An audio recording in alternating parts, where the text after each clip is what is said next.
सबक पढ़कर पढ़ा देना हुनर है आम लोगों का, जो दिल से दिल जलाते हैं वही असल उस्ताद होते हैं।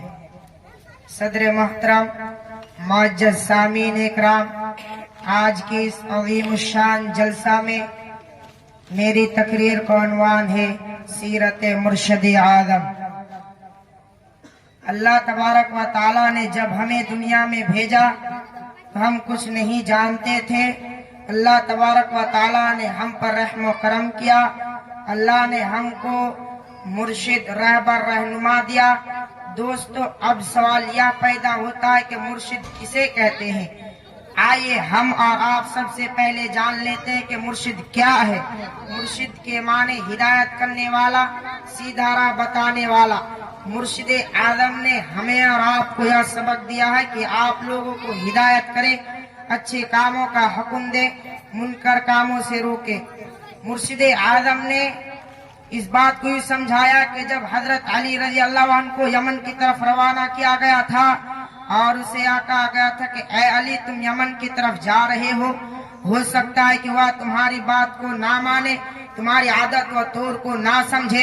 ए अली, तुम्हारे जरिए एक भी आदमी हिदायत याफ्ता हो जाए, वह तुम्हारे लिए सिर्फ 100 ऊंट से भी ज्यादा बेहतर है।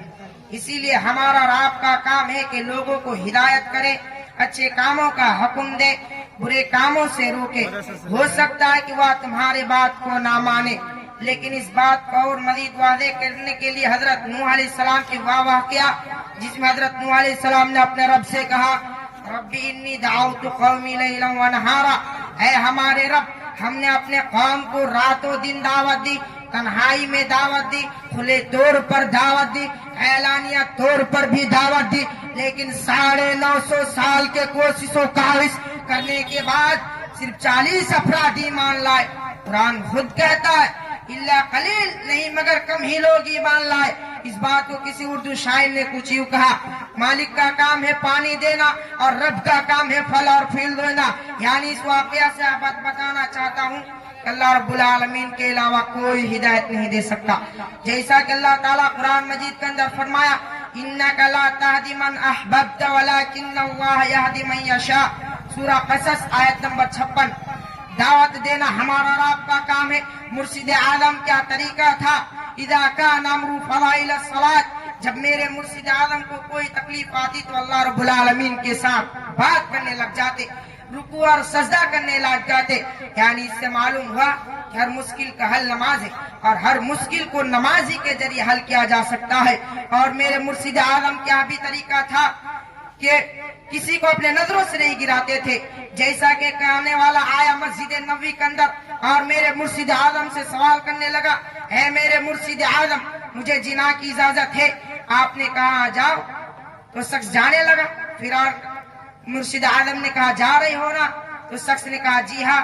फिर मुर्शिद आज़म ने कहा अगर कोई ऐसा आ जाए तो मैं तुम्हारा घर भेज दूं। तो शख्स की आवाज बुलंद होने लगी और कहने लगा, कैफ़ा ज़ालिका या रसूलल्लाह, हे अल्लाह के रसूल, आप हमारा घर भेजना चाहते हैं? या अल्लाह के रसूल, मैं तौबा करता हूँ, आपने उसे अपने नजरों से नहीं गिराया, उसे हकीर नहीं जाना, उसे बुरा भला नहीं कहा। हमारी आदत यह है कि हम लाम-ताम करने लग जाते, हम अपने नजरों से गिरा देते हैं। ये से मैं अपनी तकरीर खत्म करना चाहता हूँ। आखिर में अल्लाह रब्बुल आलमीन से दुआ है कि रब्बुल आलमीन हम सबको मुर्शिद आज़म की जिंदगी को समझने की तौफीक अता फरमाए। जाम पे जाम पीने का क्या फायदा, जाम पे जाम पीने का क्या फायदा, सुबह को पी शाम को तर जाएगा। अरे किताब और सुन्नत की एक घोट जाम पी के तो देख, पूरी जिंदगी नशे में सवर जाएगी। वालेकुम अस्सलाम व रहमतुल्लाहि व बरकातहू।